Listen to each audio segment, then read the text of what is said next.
রংপুরের পীরগঞ্জে কারিগরি প্রশিক্ষণ কেন্দ্র থেকে প্রশিক্ষণপ্রাপ্ত প্রশিক্ষণার্থী ও বেকার যুবক যুবতীদের জন্য অনুষ্ঠিত হয়েছে চাকুরি মেলা।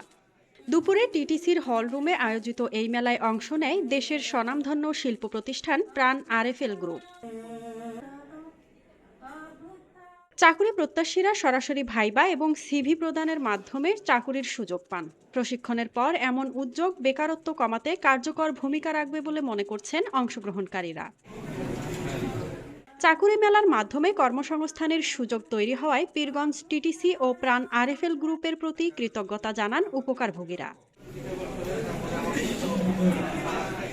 পীরগঞ্জ টিটিসির ভারপ্রাপ্ত অধ্যক্ষ জিয়াউদ্দিনের সভাপতিত্বে অনুষ্ঠানে উপস্থিত ছিলেন পীরগঞ্জ উপজেলা নির্বাহী কর্মকর্তা পপি খাতুন, শহীদ আবু সাইদের বাবা মকবুল হোসেন, সহকারী কমিশনার তানভীর আহমেদ, প্রাণ আরএফএল গ্রুপের deputy manager Nikhil Chandra Roy, Pirganj fire service station officer Nazmul Islam সহ টিটিসির প্রশিক্ষক, প্রশিক্ষণার্থী ও চাকুরি প্রত্যাশীরা।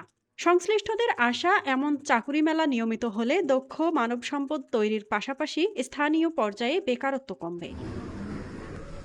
মাযহাবিন মৌ, আরএনবি নিউজ।